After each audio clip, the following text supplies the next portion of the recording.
Buenas tardes, nosotras somos alumnas del CBT 149 de la materia Realiza análisis hematológicos de serie blanca y hemostasia. Somos el equipo 6 y el tema del que vamos a hablar es hemostasia.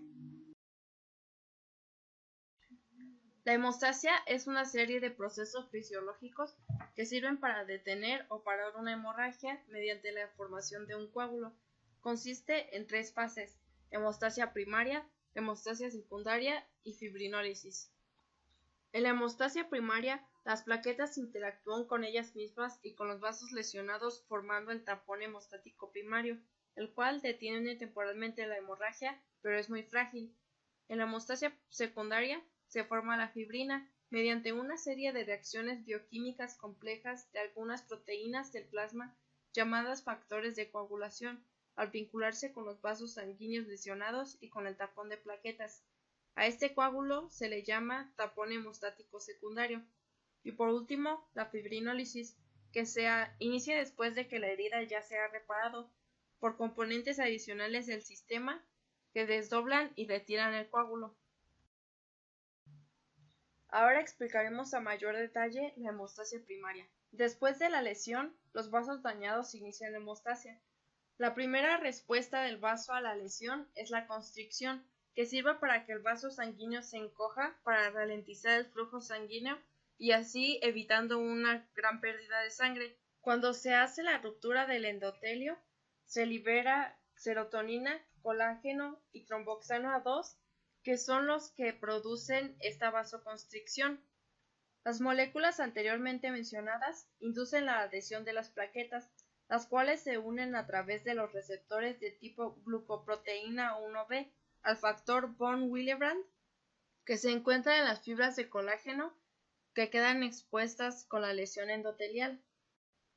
Cuando las plaquetas se unen al factor von Willebrand, se activan y liberan ADP, serotonina y tromboxano A2, junto con los gránulos alfa y los densos. A esto se le llama adhesión plaquetaria. En los gránulos alfa contiene adenosina difosfato, que es el ADP, y tromboxano A2, que inducen una mayor agregación de las plaquetas mediante la unión del receptor glucoproteína 1b y 3a al fibrinógeno y forman de este modo el tapón hemostático primario, terminando así la hemostasia primaria. En la hemostasia secundaria se produce una cadena de reacciones que activan los factores de coagulación. A esta se le llama cascada de coagulación. La cascada de coagulación es básicamente una serie de conversiones enzimáticas que se amplifican. Cada paso consiste en la rotura mediante proteólisis de una proenzima inactiva para dar lugar a una enzima activada, hasta culminar la formación de la trombina.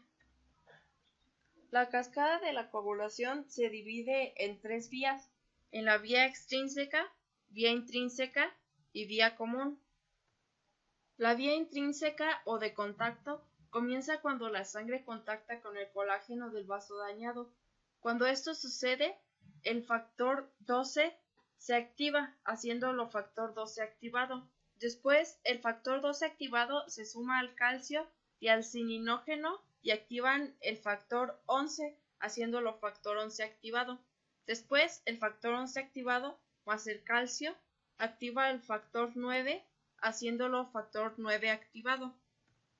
Después, el factor 9 activado junto con el calcio y el factor 8 activado activan el factor 10, llegando así a la vía común. En la vía común, el factor 10 junto con el calcio y el factor 5 activado activan el factor 2, haciéndolo factor 2 activado. El factor 2 es la protrombina y cuando está activado se le llama trombina. En la trombina cataliza el paso del fibrinógeno, que es el factor 1, a fibrina, que es el factor 1 activado. Y así concluye la vía común. La vía extrínseca comienza con la liberación del factor tisular, que es el factor 3. Este es liberado por el endotelio dañado.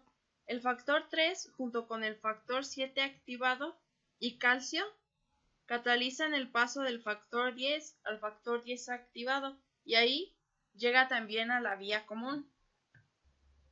La fibrina, que es el factor 1 activado, está en forma de monómeros de fibrina al inicio, que se estabiliza por enlaces cruzados por la acción de factor 13 activado, produciendo polímeros de fibrina. Estos son los que dan estabilidad a una malla de fibrina que se infiltra en el tapón plaquetario.